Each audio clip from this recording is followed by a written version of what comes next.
Welcome to those of you who have joined us since we all started chatting. Hi, Christy. Hi, Rob. Hi, Dawn. Hi, Christina. Hi. Some of you have had meetings with me before. I'm going to try to make this not be exactly the same as the past. And this would be a good opportunity also, and you can send it to me privately if you wish, but this would be a great opportunity for all of you to ask questions, whether you want to do it in front of your group or send it to me in a text. I know some people prefer not to ask questions in front of everybody, but just understand that if the question is true for you, there's probably a lot of other people with the same question. We're going to just kind of get into some things having to do with communications research, and specifically, I want to briefly touch on research planning, because I know that a variety of you are in different places in the process. Some of you are just coming back to school, and maybe you don't really have a process set up, or maybe it's just been a while since you've done it and you're looking for a way to get started. We're going to talk about some key resources and how to locate them, and we're also going to make sure that before you go tonight, you know how to get in touch with me for research help, as well as my colleagues. I want to briefly make sure that we mention that my distance students have access to the same things that our on-campus students do. We just provide them to you in a different way. So for instance, a lot of our articles are electronic. In fact, probably I would say roughly, without having the numbers in front of me, probably 90 to 95% of our journals are electronic. Our print collection has gotten smaller and smaller and smaller as things become more and more global. So you'll find that the majority of our stuff, if you were to walk into our library right now and take a left over to where our physical journals sit, that pile has dwindled down quite a bit because most of them are electronic so that everybody can have access. For books, we have more than half of our collection electronic. If you do have a physical book you want to borrow from us, we will mail it to you with a postage so that you're able to get it back to us without cost. So I understand that when you're in a 7-week course, it sometimes doesn't work out so well unless you're planning ahead, but especially when you get to the end, when you're trying to do like capstone projects and that kind of thing, that usually becomes more feasible at that point because you have a little bit more time to do the project and so on. If you ever locate something in your research that we don't have access to, please reach out to us and let us know, because we have agreements with other libraries to share resources. One of the ways we do that is through MelCat, Michigan Electronic Library. We also do it through WorldCat, which we can't reach across the world. It's usually within the United States, but we are able to get a hold of articles, books, etc. Electronically. Now, as you would imagine, because we're outsourcing it from elsewhere, it takes a little bit more time to get a hold of those items, but electronic articles are usually zipped back to us via PDF within a matter of days. So as long as you're able to wait just a couple of days for that resource, especially when it's something that you found that's pivotal to what you're trying to do, it's worth giving it a shot. Books, however, when it comes to interlibrary loan, will have to be sent physically because of copyright restrictions. People can't lend us their ebooks. So unfortunately, that's going to be physical, but interlibrary loaned books are handled the same way as our physical books in our collection. We ship it to you with a postage paid return label so that you can get it back to us without cost.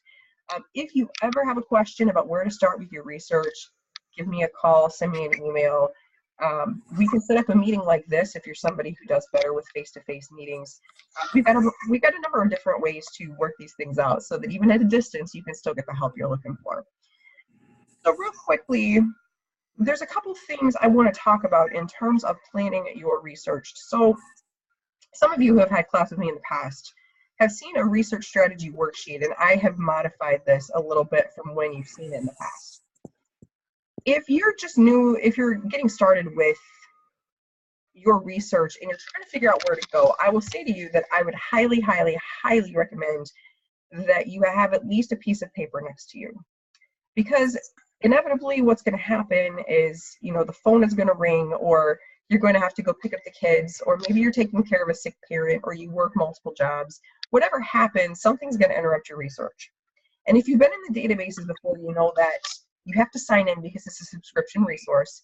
And after a while, if you walk away from the computer, you have to sign back in again and you lose what you were doing. And we don't want you to have to reinvent the wheel.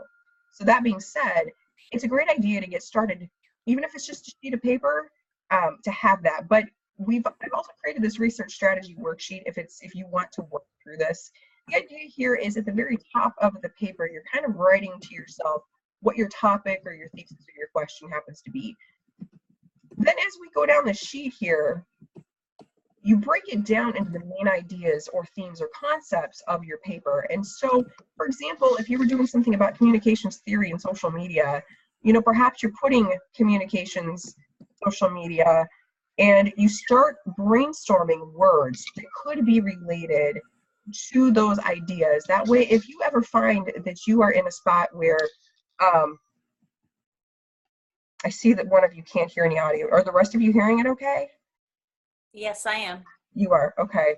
I'm hearing you. You're a little bit low. I mean, if you could turn up the volume on your mic, it'd be great. But I'm old and deaf, so. I'm also recovering from a cold, so part of it may be my voice. That may partly be me. So I'll try to speak up and bring the mic closer. Is that a little better? Hopefully it is. We'll try. So basically, as you start to think about your key terms, you know, brainstorm either related words or synonyms that would work. And you'll also find too that you'll start to source some of that as you get into your literature. You'll start to see words that maybe you haven't thought of before. And down here in the tools to try, we're going to touch on some of these things in a little bit, but you can kind of start to get a feel for, you know, do I need to go out to Google Scholar to glean some ideas to take back to the database? Do I need to use reference books or ebooks or journal article databases?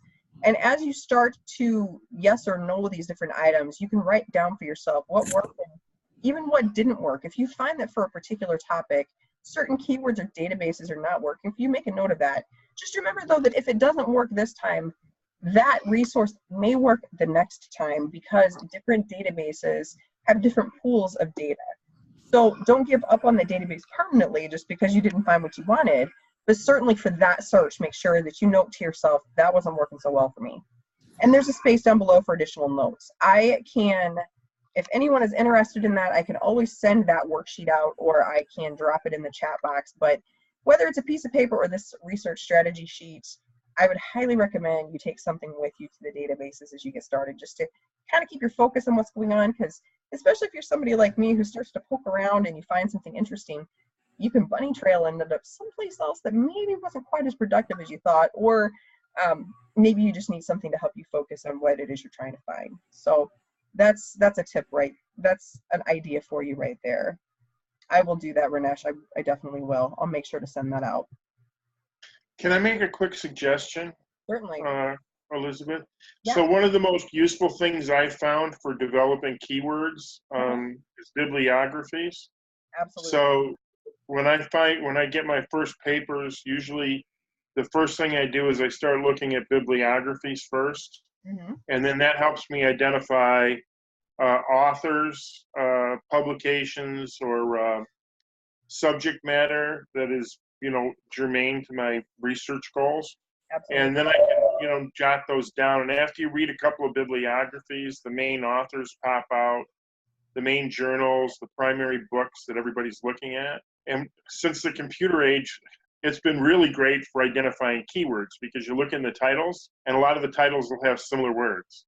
And they might not be words that I had thought of for my searches. So I absolutely agree. And with that idea, there's a couple of things that I want to talk about in terms of resources to review and places to look for different ideas. So sometimes when we go to the databases, because the databases ask for such specific language, it's sometimes hard to know how exactly it got cataloged because it was cataloged by people who are experts in the field. And if we're just learning this field, sometimes we're not yet experts ourselves, so we don't know what language is being used. So sometimes what helps, certainly go to the databases, but certainly sometimes what helps is throwing something out there on Google, seeing what comes back, and then combing through it for some of those keywords, just as was being discussed. You can glean things that way as well as from the articles. Sometimes those keywords will help lead you to the articles that you're looking for. And likewise, if you haven't found an article itself, sometimes Google will lead you to what you're looking for and then take it back to the database because Google is not going to give you all of the resources that you need to have. So with that being said, I want to mention a couple of things before we get to keywords. I want to mention trying to source a topic. Sometimes individuals struggle with just choosing a topic to begin with, and I know that you guys have some goals in your syllabus that you have to meet with your course, but you do have latitude to choose what it is you're looking for. And I wanted to mention a couple of things that might be helpful to you in choosing a topic if you don't have one on the tip of your tongue. In addition to doing general searches on Google to get those kinds of ideas, you can also take a look at some of the professional organizations that are germane to your field. For example, this website is from the National Communication Association. Another one I might mention to you, and there's certainly more out there, and I would refer you to your communications professors to give you additional resources, but there's also the Christianity and Communication Studies Network. Both of these would be places that would be really great for you not only to connect with professionally, follow them on their social media feeds to see what they're talking about, what the latest research is going on within those fields, what they're currently studying right now. But they also will give you, there's different things such as the publications. You can see what publications are out there, what books are coming out. So there's all kinds of things you can comb through as far as what the cutting edge is in their topics and so on. And again, following them on social media is a really great way to connect with them and see those live feeds and what's happening in their field and what they're thinking about. So that's one place that you can go. Excuse me. Certainly another thing you can do is take a look at the textbooks that you're using in your course and take a skim through the, whether you have a glossary or you have an index or you have a table of contents, take a look at some of those things to get an overview on what the book is about and give yourself some ideas on jumping in points. Then you can go and you can look in some of these different networks, or you can go back to Google or the databases, search some of those things and see what you find to start generating some ideas. And then that leads us back to that search strategy and going out there and seeing what exists in those different areas for you to continue to gain knowledge in those fields. So along the lines of developing a research strategy and getting started with research, as you start to gain more information with the topics, we're going to find keywords in the research. You're going to see, oh, I was going to mention one other thing. Let me back up. Another way you can start to get ideas on topics is if you're on our library website, and if I hover over the search bar here, we have a spot that says journals. Now, I want to mention one thing about journals. This is a professional publication, but this, excuse the chew marks, my puppy got a hold of this, believe it or not. This is a professional publication in my field, American Libraries. And what you're seeing is you can take a look at whole issues. Physically, they would look like this, but when you go into the databases, you're seeing them parsed apart and broken into the different articles that are inside. So if I go to this full text finder, so again, that was search and then journals. When I'm on this journals page, what it's allowing me to do is either A, I can search and see which journals the library has subscription access to if I have a specific one in mind. Or if I want to browse by discipline, I can come over here to where it says communications and mass media. Notice that it says in that subject, we have 917 journals in that subject discipline. Now, when I get in here, I have a few choices. I can kind of browse through these subjects and I can check mark and update and have it narrow down to these broad topics. Or I can come up here and, for example, since we're already in the discipline of communication and mass media, I can say, for example, let's say religion. Maybe I want to do something to do with communication and religion. I type that in here and it narrows me down. Now, granted, it's searching by keyword, mind you, but it's looking for either something in the subject or the title that would indicate a religious affiliation, and it comes back and it gives you these different suggestions. Why is this useful? Because what I can do as someone who is looking up a topic, trying to figure out where to get started, I can click on this title. I can see where there's full text access, and we can see the Journal of Communication and Religion is available in the database Communication and Mass Media Complete from 87 to the present. So if I click on that database, it's going to open up. If you're already signed into my SAU, it will just direct you straight through as it did for me just now. And what I can do is now you see all of the different years chronologically going backwards from the current year. And I can see the most current one in full text is the spring 2017 issue. And I can start to look through here and see that in this particular journal, what it's showing you are the individual article entries that were inside of this. So this is a way for you to kind of parse through and see, okay, this is what they're publishing about this year. This is what they're talking about. And maybe I find a few things here. So I say, belief systems in modern war movies. This might be interesting. Maybe this takes you down the path of doing something with media, religion, communications. And you can start to comb through here, find different subject terms listed here, find different keywords that are listed in this abstract, and even open the PDF full text right up here on our screen. And we can start to read the full article. We can print it, download it, whatever, and start to go through it and get more ideas. So that's another way to get started with our topic. So we've kind of covered as far as figuring out where to get our topics from. Take a look at your textbooks. Take a look at different communications groups to get ideas of what's going on right now in the field. What are we talking about right now? You can go out and do a Google search to see what's out there in communications, but again, the communications organizations, getting connected with them is really important both now and in your future career. So I would just go straight to them if possible. And then, of course, like we just talked about, kind of surfing through some of those journals just to get an idea on what's going on and see what's being published right now. So let's get rid of a couple of these windows here so that we can proceed without all of this clutter. So now that being said, I'm going to kind of orient you a little bit to where you can find some of these resources on the library website real briefly. And then we're going to talk about how to do a search and find some of these things.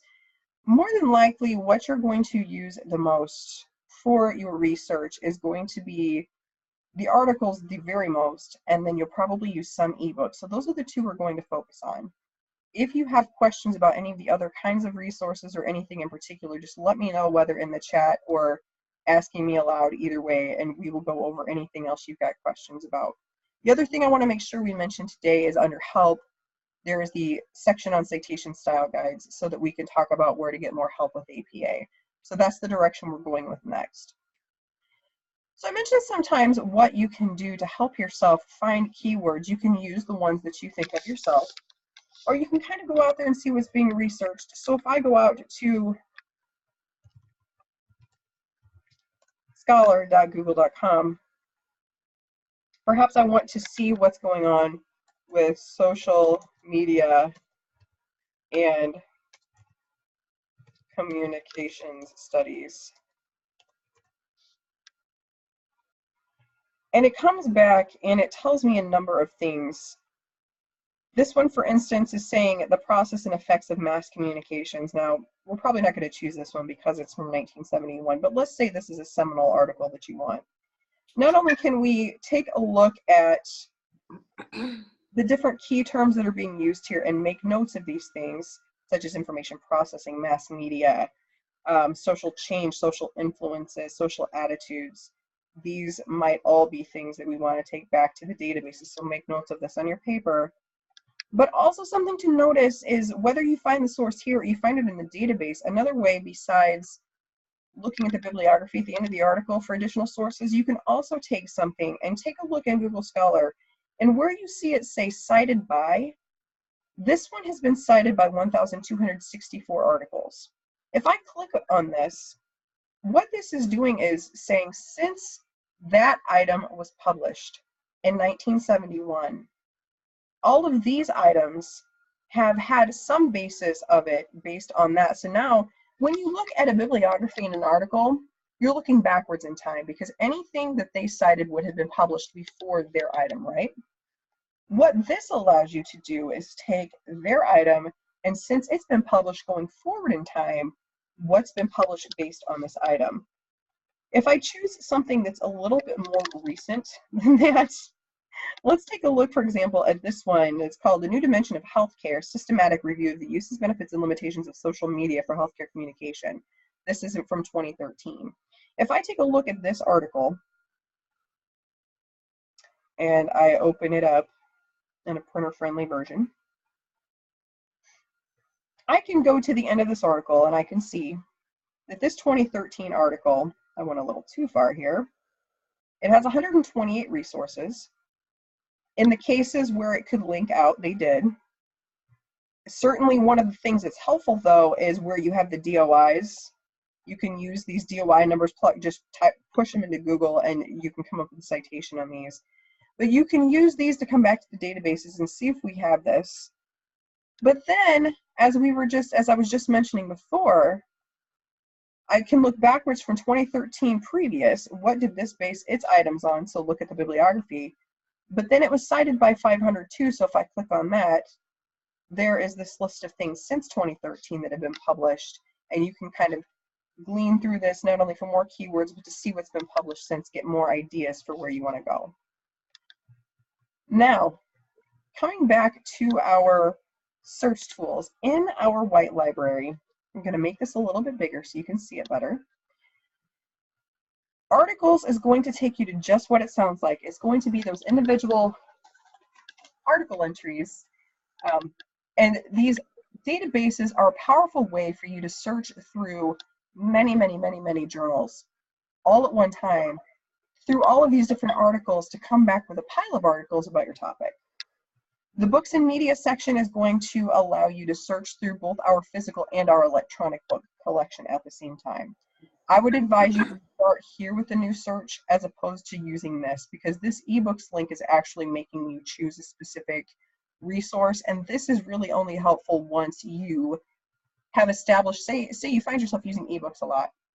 This is a great way for you to make a free account and come back to the same place over and over again. I can always explain to you at any time how to do that if you find yourself in that position. But for now, we're going to focus on using the books and media link here to search for ebooks. So kind of sticking with that theme of communications and mass media, for instance. If I want to find a book dealing with that topic, I can click on where it says books and media. And I'm going to direct you, especially as a distance student.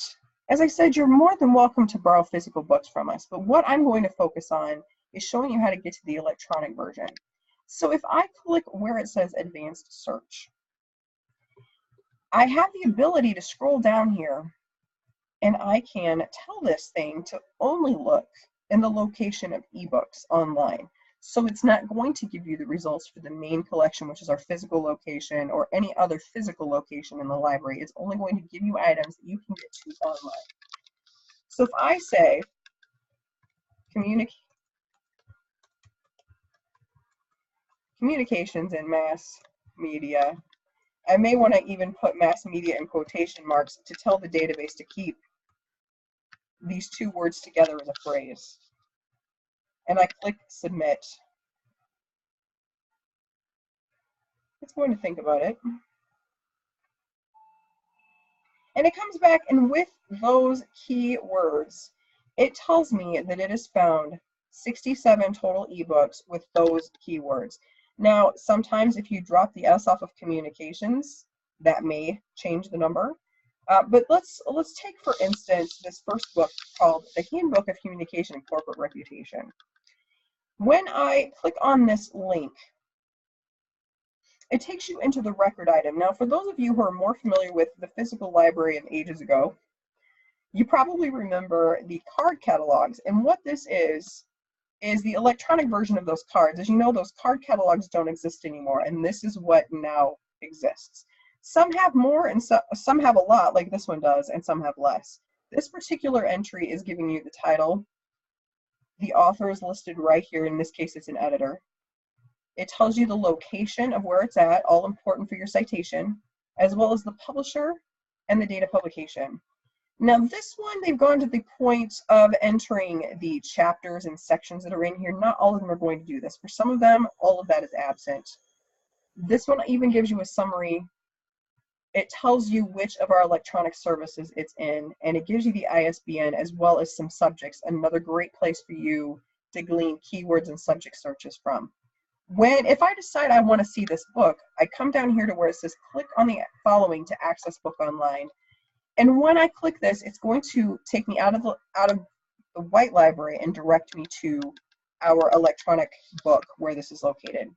Now, this is a whole lot of text. I don't want you to allow that to stymie you. What it's allowing you to do is electronically see the different sections of the book, as well as see some different information. This is the citation information just printed differently. This is apparently a book that is in a series because this one actually has a volume and edition number. Here's the publisher, the print date, etc. A really, really handy tool, but one that I share with you with caution, is the electronic books have a cite tool. When I click on cite book, there we go. By default, it's coming up as MLA, so change that drop down and choose APA.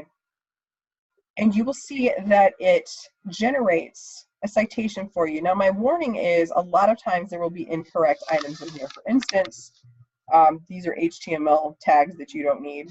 You'll want to get rid of those. And it does not have, I would suggest that you cite it like a physical book and include the publisher, the location, and all of those kinds of things so that somebody can physically go and retrieve it from the shelf. This retrieval statement is not going to do someone any good if they're not part of the Spring Arbor University subscription. So giving someone the full text, here's where you would find a hard copy. They can always look and see if their local library has an electronic version. But these are a way for you to have it help you glean some of the information. Some of these citations are done much better than that example. Now, when I want to read this book online, I simply just either click read online or I can choose a specific chapter. But you'll see when I click read online, it's going to repopulate this page, and I'm going to see the table of contents over here to the left. Again, it's clickable so I can jump sections. If, like some research books, as you've probably seen, some research books will literally have different chapters within it that you just need the chapter. It's like individual articles.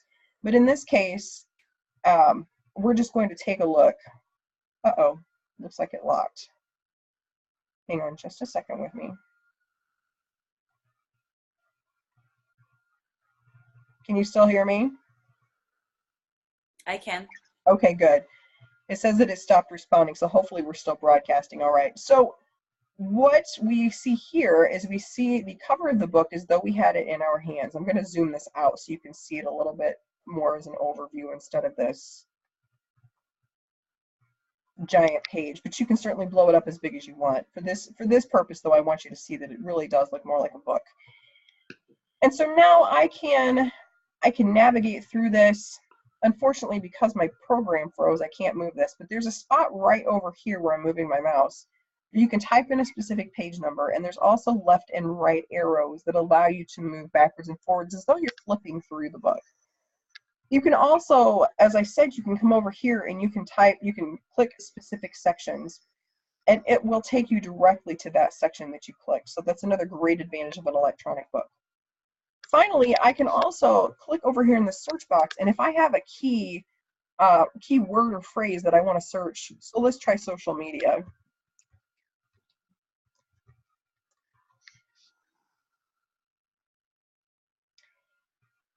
And actually, a better example of that would be if I did it in quotes. So again, for an exact phrase search. So we find that social media as a phrase appears 60 times, and what it's telling you as we take a look at this table of contents is the bigger this purple mark is, the more times it appears. So for example, under theoretical perspectives, if I expand that section, it tells me that there's 4 results on page 161, 1 on 168, and so on. And it's automatically jumped to 161 and is highlighted the places it has found. That I'll make this bigger now so you can actually see what it looks like. But I can certainly click on 178, and I can now look in context and see if this is something that I want to continue to look at, or if I want to move on and I want to do something else with a different with a different book. So even though the record entry with the library may not have all of the information that a journal would have, this is a really great way to find out quickly if this electronic book is something that I want to stick with. Makes sense so far, guys? Yeah. Excellent. All right. Now that we've kind of touched on the whole ebooks matter, I'm going to jump back and we're going to go back to the library, starting back at the home page so we have a common point of reference. And we're going to drop down to articles.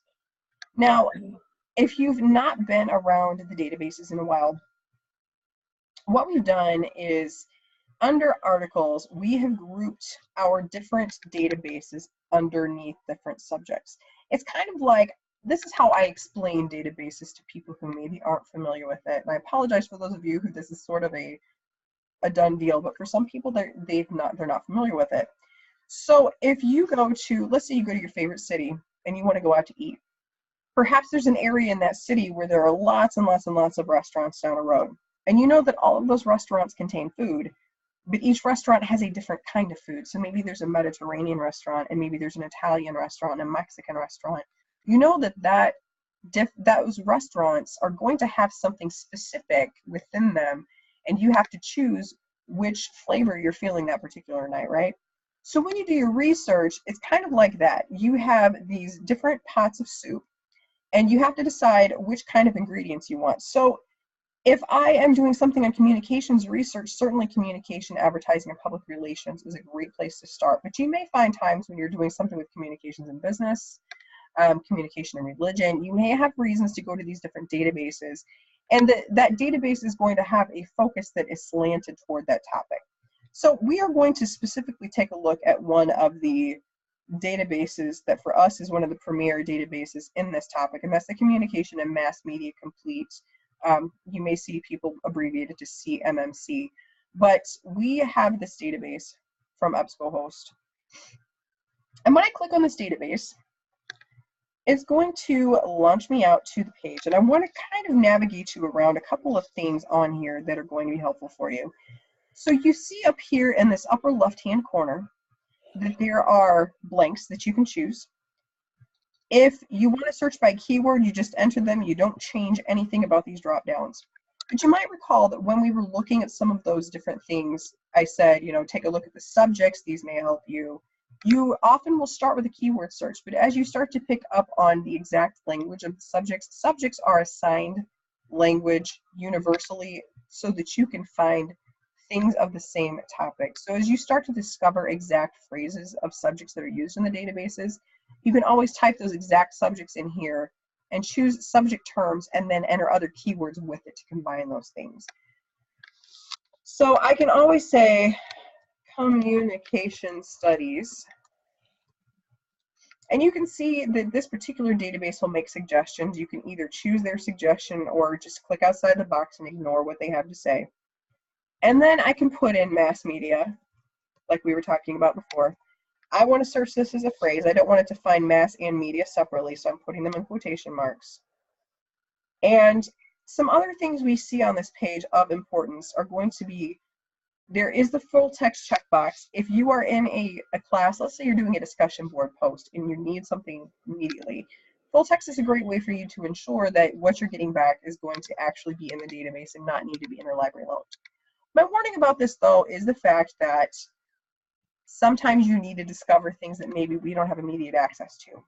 So when you're doing big projects, especially when you're in your final project of your program, I would suggest you try leaving it unchecked. You'll find we do have a lot of them in full text, but you may need to discover some things that we don't have. There's also this published date. You may have heard an emphasis put on currency in research, and especially when you're trying to keep up with communications, things are moving really quickly in the field. You may want to keep this within the last 5 years, for instance. Your professors may tell you to keep it within the last 5 years. So we can very easily tell it, you know, 2013, and I'm even going to put it all the way up to 2018 because we're close enough to the new year that some publications are already starting to index those items and I want to discover them. So I can always put that range in there so that I've got that. Continuing with the left side of this page, you will see a very, very, very important category. And that is the, oops, and when I blew it up, it shifted it around, so it's no longer on the left side of the page. But this scholarly peer-reviewed journals. Now, for those of you who are not familiar with this phrase, you've probably heard professors say a lot, it needs to be peer-reviewed, it needs to be peer-reviewed. Here's the difference. I mentioned to you before that this journal sample that I showed you, this American Libraries, is a professional journal. A professional journal is one in which practitioners in the field are trading ideas back and forth. And those are great, especially when you're trying to discover topics and current trends and all of that kind of stuff. Wonderful tool. When you are doing a research paper, though, your professors will often specify that it needs to be a peer-reviewed journal.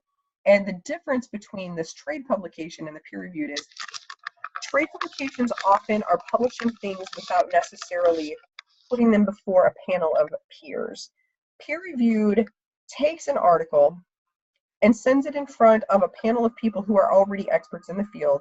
They all read it and review it for different things, including accuracy, for grammatical issues, formatting, etc. They review for all of these things. And they send their corrections, edits, suggestions, etc. back to the author, and they continue to go back and forth until they've reached a point where it's ready to be published. Sometimes the peer review means that the item ends up getting rejected. All of that said, when you see a peer-reviewed item, that means it's been vetted by a group of professionals. And that's why oftentimes you're told that you want to base your research on that because you want it to be accurate and credible. Trade publications are not necessarily inaccurate, but oftentimes what it's focusing on are current trends, and maybe there has not been a test performed yet to say, this is a great way to do this. This is a great tool to use. This may be somebody simply saying, this is what I'm using in my field, and anecdotally, this is what I'm observing with it so far, and it's been a really great tool for me. But they may not have done a full study on it or something of that nature. So they can be great to reference for filling in different pieces, but they're not usually the things that your professors want you to focus on. They want you to focus on the peer review. So make sure that little box is checked. If you need to narrow to a specific publication, most of the time you will not, but if you find the need to do so, you can enter it here. I'll also mention too that if you find yourself coming back with a bunch of things in another language, you won't run into this a ton, I don't think, but I have seen it, especially like in nursing, when it's coming back in some other languages and you need to specifically say English. So if you find that to be an issue, you can choose that. And so those are some of the main overviews that I would mention here. If you're ever curious too, you do have the ability to go under this publications tab and see the different publications that are indexed within Communication and Mass Media Complete. But based on what we talked about, I'm going to do a search right now on communication studies, mass media as a phrase, and then the 2013 to 2018 range with scholarly peer-reviewed journals checked. And when I do this search in Communication and Mass Media Complete, it comes back and it says that we have 1,958 results. And of course, I just said you probably won't run into it a lot, but here's an example of a foreign language article. If you can read Spanish, that's fine. But for myself, I'm not fluent enough to accept that as an article for myself. That being said, as we skim through these articles, you'll see that I did not check mark full text, but as I just do a cursory scan through, you'll see that a lot of these came back in full text. We do have a couple that came up as full text finder. Now, before we actually look at an article, I wanted to point out this refined results category that's on the left-hand side. This can be super useful to you, especially when you come up with a fairly decent number. This can be a great way for you to kind of winnow it down to an appropriate selection of items that are more in line with what you want. I can click on where it says subject and then click show more, and it's going to give me the different subject headings that are attached to these articles. So for example, of this 1900 plus articles, the subject mass media and politics, there are 93 of them with that subject heading. The subject mass media use, 81, and so on. If you want to narrow to just, let's say mass media use, and maybe mass media United States, and I can say update, you'll see that it takes me from that 1900 down to just that 134. Now, let's say I start looking at this and I say to myself, ooh, you know, I narrowed it too far. I really wish I hadn't done that. There's a couple ways you can get back to where you are. Number one, you can hit this X this current search is showing you all of the different changes that you've made to this search in terms of here's the search terms I used, here's the limiters that I placed on it, and here's the subjects I chose. I can click these X's.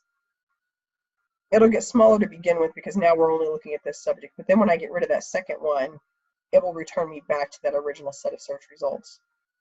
The other thing is, as you start to do more searches, you can come up here to where it says search history, right here underneath these search bars. And when I click search history, it shows me my original search of 1,958 results. And search 2 was when I added in those 2 subjects and dropped to 134. So if I decide that I really want to go back to that search, I can go back and click on that first one and it will repopulate my results, and here we are again.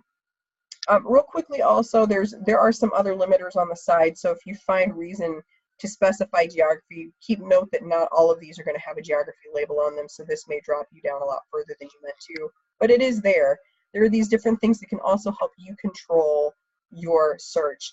And I mention these things because I know that sometimes people find it really intimidating to manipulate the databases, but if you can, try to look at it as a treasure hunt.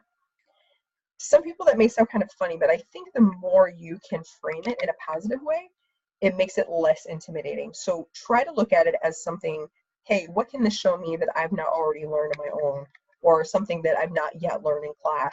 And use these tools to help you control what it tells you. And you can add them and subtract them without problem. Now, let's take a look at one of these specific article selections and take a look at some of the things you're going to see in terms of finding information, as well as how to get to the full text and even a citation tool. So if I look at, when I click on that title, it's going to pull up the labeling information. You'll see that there's some real similarities between this journal record and the book record we saw just a little bit ago. The big difference here, though, is the fact that with journal articles, because the database you're searching in has access to the full text, it can search that and bring you more results, which is why sometimes people will say that they find it easier to search for journal articles than they do for books. So you'll see that our terms, you remember we studied, or I'm sorry, we searched by communication studies and then mass media as a phrase, and you'll see how it highlighted it. Because I did not put communication studies in quotation marks, you'll see that it did find communication and study separately. But generally speaking, I guess it did locate media down here, but usually what it's done is it's found mass media as a phrase. You see that that had to be a return result in order for it to give me this answer. So subject terms, this is a great place to look for either keywords or subjects. You can search it either as a keyword or as a subject. Some of them, like in this case, you have author supplied keywords. In this case, you'll see that it's in both English and French because it's a Canadian article. And then you have the abstract, which is a really great brief summary of what the article is about. And something I tell people is, you know, it's really super helpful to read that abstract to get an idea about whether or not this is an article that I want to continue to pursue. But don't let it replace the full text of the article, because this isn't going to give you the results and all of that kind of thing. So if I come over here and I click on where it says PDF full text, it's going to launch that full article for me.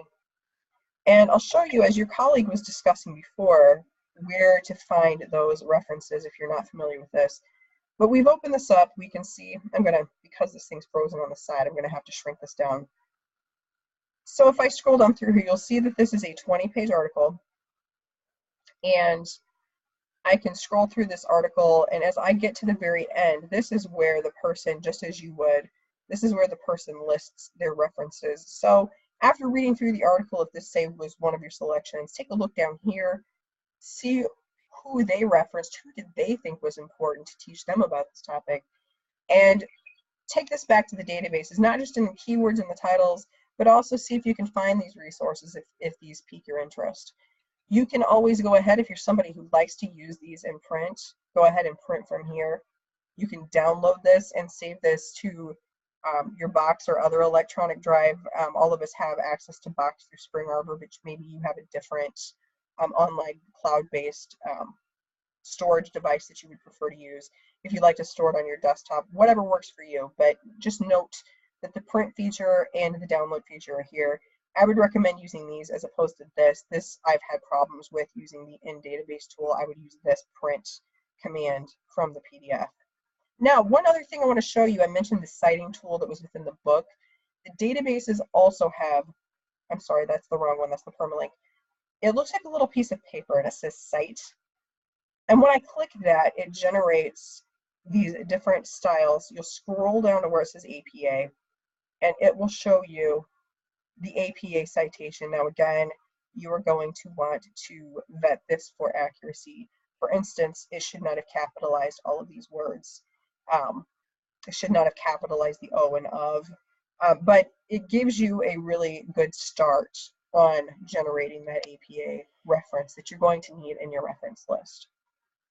The principles we just talked about with this database are going to apply to other databases. You may see that some databases have some different additional tools added in, depends on the database and the reason that it's there. But you can use those similar principles as you move into different databases. This is probably the one, though, in communications studies that you will end up using the most. Now, before we run out of time, I do want to make sure I leave enough time for you to ask questions if you have them. But if I go back to the library homepage, let me zoom this out of here. I want to make sure that I highlight under help the citation style guides section.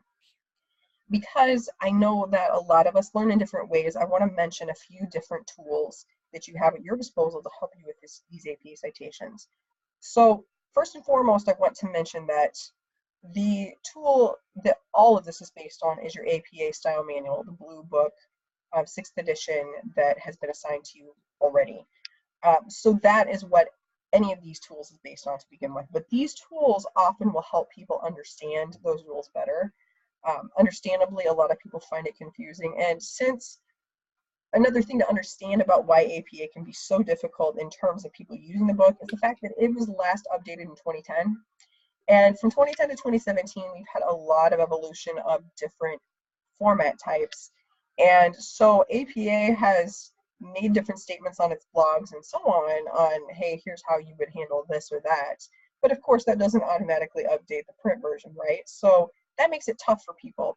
One place I absolutely love for people who are visual learners and need to see the comparison, I love the citation comparison chart.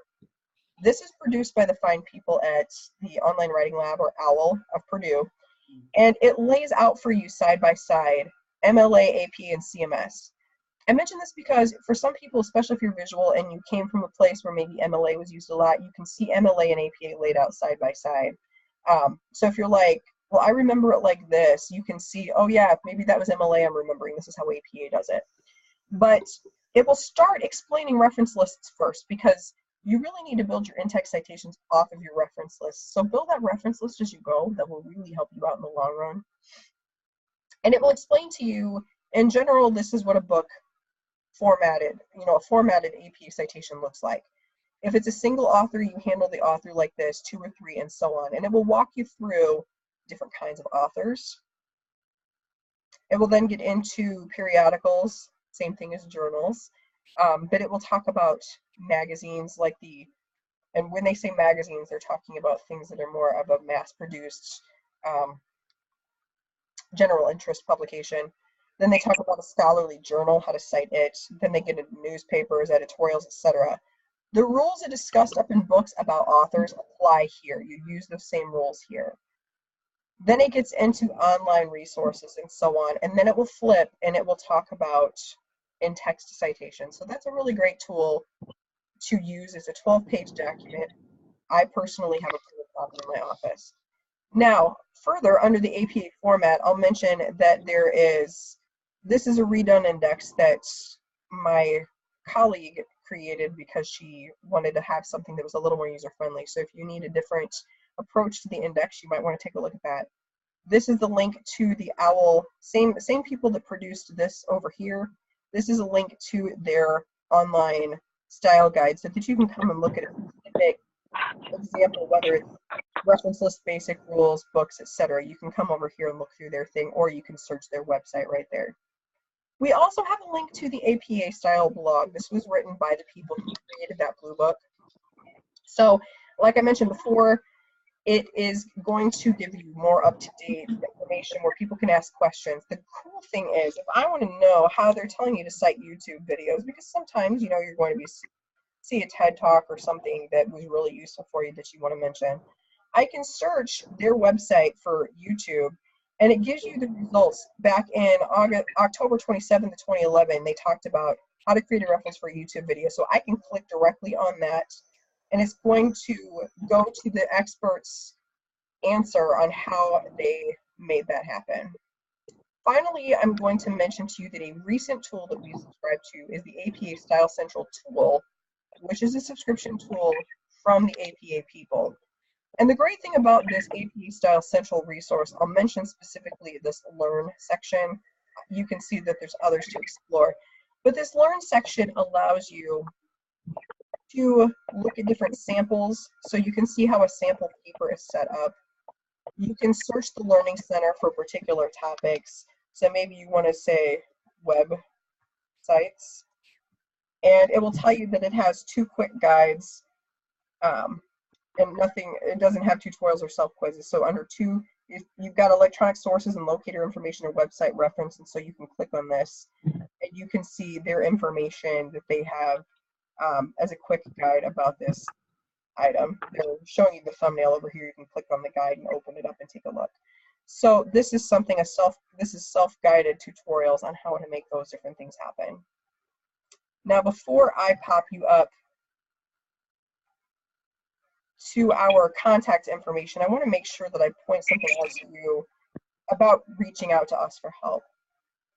We have an email address, which besides my own email address, we have a general reference email address. But I want to mention this chat tool that you're going to see on nearly every page beyond our homepage. If at any time you have a question and you need an immediate answer, let's say it's 12:30 at night and you know that the librarians at Spring Arbor are not available, you can pop over here and enter a question like, I'm really struggling to find any articles on my topic. This is my topic. What would you suggest? And you can chat with somebody 24 hours a day. We do serve hours on the service, but we are in a group so that we all share time on the service and can provide answers around the clock. So this is a place to go when you know that we're not available and you need an answer right now. If for some reason, let's say you ask a question that's too specific to us, like say somebody pops on there and says, my professor wants me to do X, Y, and Z. What does my professor want me to do? They would refer that back to us because they don't know how to answer that question. But the point I'm making with saying that is, if you ever ask a question that's too specific to SAU, they have a way to contact us and let us know to answer that when we're back in the office. So you, as a researcher, don't need to worry about whether or not your question is going to be too specific to the institution. That being said, I want to real briefly, before we go, I want to make sure you get a chance to see the faces of my other colleagues. Please always feel free to reach out to me directly. If you call the reference desk, though, you may get the phone answered by one of these other fine folks, and Robbie Bolton is our library director on the left. Karen Parsons, the next person you see, is our reference and information literacy librarian. Then there's myself, the online and distance learning librarian, and then there's Amy James, our emerging technologies librarian. And at any time you have questions for us, please, please, please reach out to us by one of these methods, that chat box I talked about, or set up a Zoom session with me like we talked about before. Are there any questions at this time from any of you?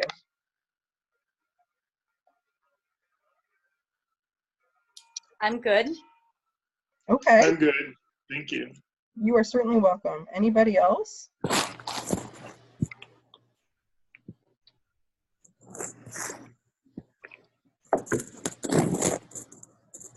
Nope. So far, so good? Yeah. All right. Thank you so much, Elizabeth. You are very welcome. I know sometimes after the fact, when you're in the middle of that research project, that's when the questions come. So I can't encourage you enough to reach out. You know, when you have questions, and I'll look forward to talking with you when you guys have anything you want to talk about.